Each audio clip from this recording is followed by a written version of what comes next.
శుక్లాంబరధరం విష్ణుం శశివర్ణం చతుర్భుజం ప్రసన్నవదనం ధ్యాయేత్ సర్వవిఘ్నోపశాంతయే అగజానన పద్మార్కం గజానన మహార్నిజం అనేకదంతం భక్తానాం ఏకదంతముపాస్మహే.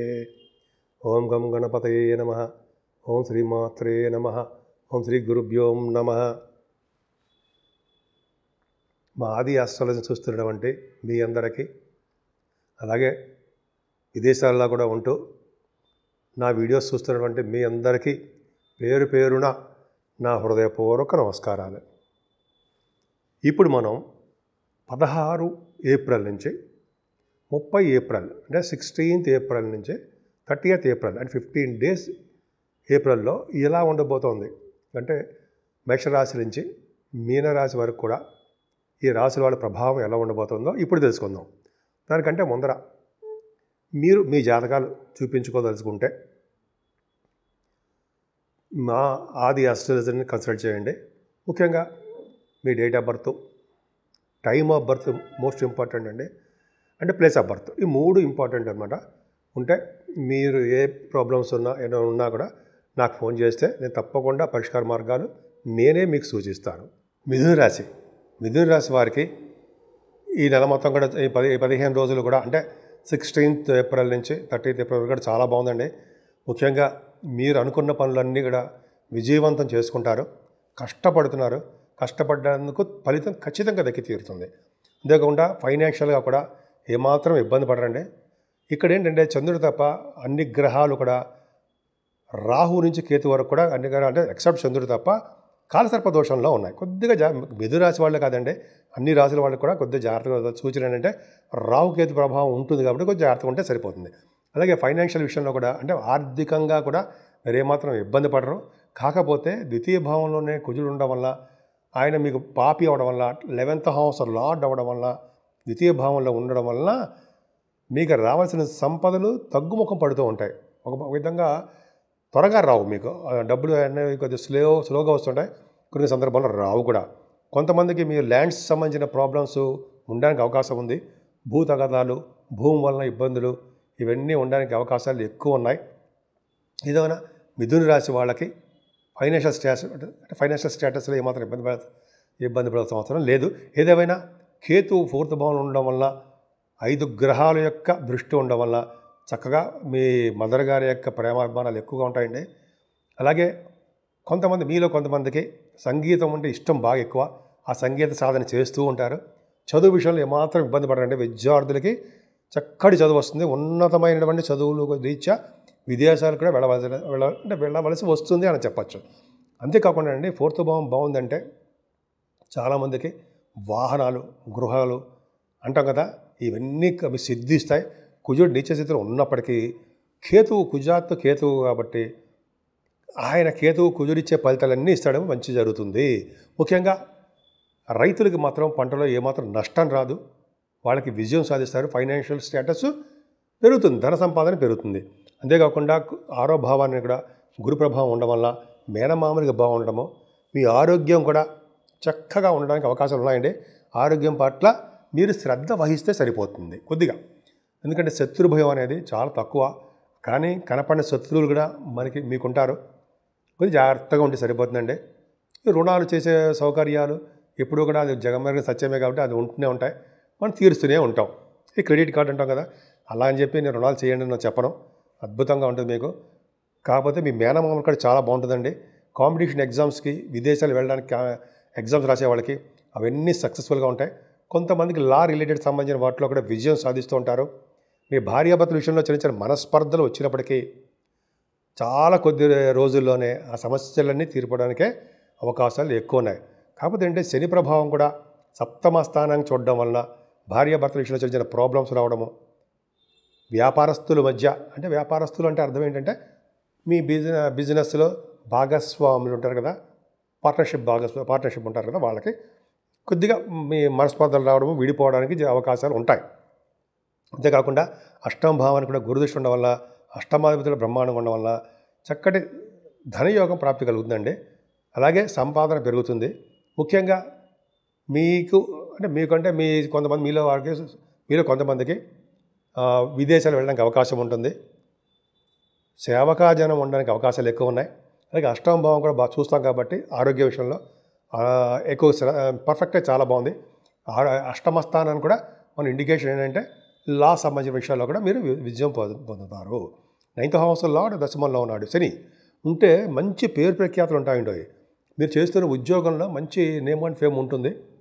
ముఖ్యంగా శని కారకత్వంలో ఉన్నటువంటి కోల్ సంబంధించిన వాటిలో వాళ్ళు ఉద్యోగస్తులకు కానీ, లేదా సాఫ్ట్వేర్ రంగ ఉద్యోగస్తులు కానీ, ఆటోమొబైల్ ఇండస్ట్రీస్లో ఉన్న వాళ్ళు కానీ, అలాగే ఐరన్ అండ్ స్టీల్ వాళ్ళకి, ఫార్మా రంగంలో ఉన్న వాళ్ళకి, అలాగే శని రాహుల్ కారకత్వంలో ఉన్న వాళ్ళందరూ కూడా చక్కగా అవకాశాలు ఉన్నాయండి.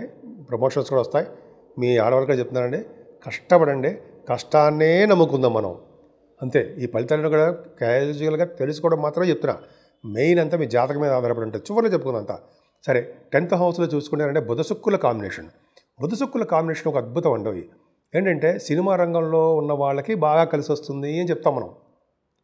అలాగే భూముల విషయంలో మీకు బాగా ల్యాండ్స్ సమకూర్చుకుంటారు.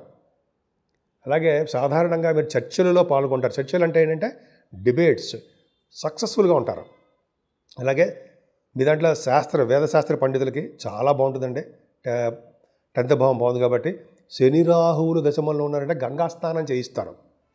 శని గంగాస్నానాన్ని చేయించడము, వృత్తిరీత్యా వ్యాపారాల రీత్యా విదేశీ పర్యటన చేయడము, మీ జన్మభూమిని వదిలి విదేశాల్లో ఉండడానికి అవకాశాలు ఎక్కువ ఉండడం జరిగి తీరుతుంది. ఖచ్చితం శని రాహుల వల్ల. అలాగే శని రాహుల వల్ల కూడా దశమస్థానం పర్ఫెక్ట్గా చాలా బాగుంది. అలాగే శుక్ర రాహుల వల్ల కూడా ఔన్నత్యాన్ని కలిగి ఉంటారు మీరు చక్కగా. ఔన్నత్యం అంటే కొద్దిగా మీకు కాన్ఫిడెన్స్ లెవెల్స్ ఎక్కువగా ఉంటుంటాయి. అలాగే అనేకమైన శుభ విషయాలు, శుభకార్యాలు వాటంతటా అవే మీకు కలిసి వస్తూ ఉంటాయి. వివాహాది వేడుకలు కూడా బాగా కలిసి వస్తాయి. మీరు మీలో మనసులో ఉన్న ప్రేమని బయటికి ఎక్స్ప్రెస్ చేయలేకపోతుంటారు కొన్ని సందర్భాల్లో. అది అవుతుందండి. శుక్రాహుల కాంబినేషన్ వల్ల ఈ కంప్యూటర్స్ హార్డ్వేరు, కంప్యూటర్ సంబంధించిన ఉంటారు సరే, ఎలక్ట్రిసిటీ, ఎలక్ట్రానిక్స్, వాటిలో కూడా బ్రహ్మాండంగా విజయం సాధించడానికి అవకాశాలు ఎక్కువ ఉన్నాయండి. ఏదైనా 4 గ్రహాల యొక్క ప్రభావం దశమస్థానంలో నిండుగా బాగుంది. ముఖ్యంగా శని రాహుల్ డామినేటింగ్ చేసేస్తారు అక్కడ మిమ్మల్ని. కాబట్టి మీరు చేస్తున్నటువంటి ఉద్యోగాలు అంటే సాఫ్ట్వేర్ ఉద్యోగస్తులకి ప్రమోషన్స్ రావడము, గౌరవింపబడము, మీ పై అధికారుల చేత మెప్పు పొందడం జరుగుతుంది. ఏదేమైనా రవి లాభంలో ఉన్నాడు. ఆయన ఒక్కడు చాలండి మనకి. మీకు తమ్ముళ్ళకి చాలా బాగుంటుంది. ప్రతి విషయంలోనూ విజయం సాధిస్తూనే ఉంటారు మీరు. ఏ పని తలపెట్టినా సరే అందులో మీరు విజయం సాధిస్తారు. ఎందుకంటే దశమంలో 4 గ్రహాలు, లాభస్థానంలో రవి. మనం చూడండి ముహూర్తాలు కూడా లాభంలో రవి పెట్టే చేస్తూ ఉంటాం కదా. అంటే అవకాశం దొరికితే ఖచ్చితంగా రవి కూడా లాభంలో ఉన్నాడు కాబట్టి మీ అన్నయ్యలుగా బాగుండడము, కంటిన్యూస్ ఫ్లో ఆఫ్ మనీ, మీ జాతకాల ప్రకారము ధన సంపాదన బాగా ఉండడము జరుగుతుంది. ముఖ్యంగా ఈ బిజినెస్ సంబంధించిన సినిమా రంగం ఉంటుంది సరే, సినిమా రంగము, సాహిత్య రంగము, అలాగే మ్యూజిక్ సంబంధించిన వాళ్ళు ఉంటారు కదా, మ్యూజిక్ డైరెక్టర్స్, వాళ్ళకి మిథున రాశి వాళ్ళకి బాగా ధన సంపాదన, ప్రోగ్రామ్స్ రీత్యా విదేశాలు వెళ్ళడము జరిగి తీరుతుండోయి. అదొకటి.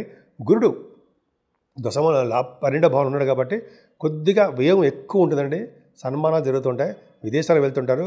కొంతమందికి హెల్త్ బాగోకపోవడం వల్ల హాస్పిటల్స్లో జరగడానికి అవకాశాలు కొంతమందికి వాళ్ళ జాతకాల రీత్యా ఉన్నాయి. ఏదేమైనా మిథున రాశి వాళ్ళకి పూజించవలసిన దేవుడు లక్ష్మీ నరసింహస్వామి. సింహాచల లక్ష్మీ నరసింహస్వామి యొక్క పట్టు ఎక్కువ ఉంటుందండి. ఆయన కనుక పూజిస్తే ధైర్యం అధికంగా ఉంటుంది. ప్రతి కార్యంలోనూ కూడా విజయ పరంపరలతోనే మీరు ఉండడానికి అవకాశాలు ఎక్కువ ఉన్నాయి. ఇప్పుడు మనం రెమెడీస్ గురించి తెలుసుకుందామండి. రెమెడీస్ అంటే మనం ఏ పరిహారాలు చేసుకుంటే బాగుంటుంది. మేషరాశి నుంచి మీనరాశి వరకు కూడా 12 రాశుల వారికి కూడా చెప్పదగ్గ సూచన పరిహారాలండి. ఇప్పుడు ఈ 15 రోజులు కూడా సర్పదోషం ఉందండి. రాహుకేతుల మధ్యలో 8 గ్రహాలు ఉండిపోయాయి. చంద్రుడు కూడా బయటకు వచ్చేస్తారు అనుకోండి. ఒక విధంగా చెప్పాలంటే సవ్యకాల సర్పదోషము అంటాం. రాహుకేతుల మధ్యలో గ్రహాలు ఉండిపోతే, సపోజ్ రాహుకేతుల మధ్యలో శనీశ్వరుడు, రాహు దగ్గరే శనీశ్వరుడు, బుధ శుక్రులు ఉండడము, రవి, గురు, కుజ, కేతువులు, ఈ రాహుకేతుల మధ్యలోనే ఇన్ని గ్రహాలు ఉండిపోవడం వల్ల సర్పదోషం కూడా ఏర్పడుతుంది. సవ్యకాల సర్పదోషం అంటాం. సో ఈ సర్పదోషం నుంచి మనం బయటపడాలన్నా, కొద్దిగా సర్పదోషాల నుంచి మనకి ఇబ్బందులు కలగకుండా ఉండాలన్నా ముఖ్యంగా చేయవలసిన పని శ్రీకాళహస్తి. శ్రీకాళహస్తీశ్వరుడు పూజించడం వల్ల, హస్తీశ్వరుడిని శివుడిని అమ్మవారిని పూజించడం వల్ల, అలాగే రాహుకేతులకి సర్పదోషం కోసం శ్రీకాళహస్తిలో పూజలు చేస్తారండోయ్. అక్కడ చేయించుకోవడం వల్ల ఒకవేళ కుదరకపోతే మన ఊళ్ళోనే మన దగ్గర రాహుకేతులకు సంబంధించిన పూజలు చేసుకోవడం వల్ల చాలా మటుకు సర్పదోషం అనేది, సవ్యకాల సర్పదోషం అనేది తగ్గిపోతుంది. అంటే ఏంటి, గ్రహాలు ఇచ్చే ఫలితాలు ఇవ్వకుండా వాళ్ళు అడ్డుపడుతూ ఉంటారు. మంచి ఫలితాల నుంచి మంచి ఫలితాలు ఇవ్వకుండా మనకి కొద్దిగా ఆటంకాలు ఏర్పడడానికి అవకాశం ఉంటుంది. నిండు రాసులకి ఒక్క చంద్రుడు అక్కడే బయటకు వస్తాడు అనుకోండి, అయినప్పటికీ కూడా సర్పదోషమే. సో ఇలా మనం దోషాల నుంచి బయటపడాలంటే ఇది చెప్పినట్టు శ్రీకాళహస్తీశ్వరుణ్ణి అంటే శివుడిని అమ్మవారిని పూజిద్దాం. ఎందుకంటే పార్వతీ అమ్మవారిని పూజిస్తే గ్రహాల యొక్క ప్రభావం ఉండదు కదండి. పాము రూపంలో ఆవిడ నడుము గొడ్డాణం రూపంలో ఉంటుంది కదా, సర్పు రాహుకేతువులు. సరే, అది పక్క పెడితే ముఖ్యంగా ఈ పూజలు చేయించుకోవడం వల్ల, అలాగే అమ్మవారికి మన ఊళ్ళోనే కుంకుమ పూజ కానీ లేదా చండీ హోమాలు కానీ చేయించుకోవడం వల్ల, వెంకటేశ్వర స్వామి ఆరాధన చేసుకోవడం వల్ల, శివాభిషేకాలు చేసుకోవడం వల్ల, అన్నిటికంటే ముఖ్యమైనది ఈ నెలలో 28వ తారీఖునే వైశాఖ మాసం వచ్చేస్తుంది. అందున 30వ తారీఖు మన సింహాచల నరసింహస్వామి చందనోత్సవం జరగబోతుంది. సో అంటే ఏంటి, మనం నిజరూప దర్శనాన్ని సింహాచలంలో నరసింహస్వామికి గంధంతో, మీకు తెలియదు ఉందండి, మొత్తం స్వామివారిని కప్పేస్తారు, చేసేస్తారు. ఇప్పుడు స్వామివారికి ఆ గంధం తొలగించి నిజరూప దర్శనం కలిగిస్తుంటారు. ఆ స్వామిని చూసినా, ఆ స్వామివారిని పూజించినా మనకి ఈ రాహుకేతువులు కాదు కదా, ఎవరి వల్ల చదివేశ్వరం వల్ల ఎటువంటి గ్రహాల వల్ల వచ్చే దోషాలు పరిహారం అవ్వడమే కాకుండా మనకి ఎటువంటి ఇబ్బంది కలగనివ్వకుండా ఆ లక్ష్మీనరసింహస్వామి మనకు కాపాడతారు. పైగా ధైర్యాన్ని ప్రసాదిస్తారు. మనకి ఎటువంటి కోర్టు కేసులు ఉన్నా, అంటే ఎటువంటి ప్రాబ్లమ్స్ ఉన్నా, పెళ్లి కాకుండా ఉన్నా, లేకపోతే పుత్తూరుగా ఇబ్బంది కలిగినా, లేకపోతే ఉద్యోగాల సమస్యలు ఉన్నా, ఇటువంటివన్నిటికీ కారకులు గ్రహాలే కదండి. సో కాబట్టి స్వామివారిని పూజలు చేద్దాం. ఇప్పుడు మేము అన్నీ చెప్పినా కూడా నాలెడ్జ్ కోసం చెప్తున్నాం. మీ కష్టాన్ని నమ్ముకోండి. మీరు ఎప్పుడైనా సరే మనం అనేది గ్రహాలనేది మేము చెప్తూ ఉంటాం, మీకు మనం దాన్ని రెమెడీ చేస్తూ ఉంటాం. కానీ కష్టాన్ని నమ్ముకున్న వాడు ఎప్పటికీ చెడిపోడు. అంటే నిజాయితీగా కష్టపడి డెడికేటెడ్గా నిమగ్నమైపోయి చేస్తుంటారు ఉంటారు చూసారా, మీలాంటి వాళ్ళు కష్టపడతారే, వాళ్ళకి తిరుగులేని సామ్రాజ్యం తిరిగే ఉండదు లైఫ్లో. సో కష్టపడండి, ప్రతి దాంట్లోనూ విజయం పొందండి. విజయం పొందుతూ భగవంతుడి యొక్క ఆశీస్సులతోటి మీరు విజయం పొందడానికి అవకాశాలు ఎక్కువ ఉంటాయి. సో 12 రాసుల వారు కూడా మనం మీ కష్టాన్ని నమ్ముకుంటూ భగవంతుడి యొక్క ఆశీస్సులు పొందుతూ ఉందాం. సో ఈ విధంగా ఈ 15 రోజులు మీకు కలిసి రావాలని, ఆ లక్ష్మీనరసింహ స్వామి యొక్క దీవెనలు, ఆయన యొక్క కరుణ కటాక్షాలు మీ మీద, మనందరి మీద ఉండాలని నేను మనస్ఫూర్తిగా కోరుకుంటున్నాను.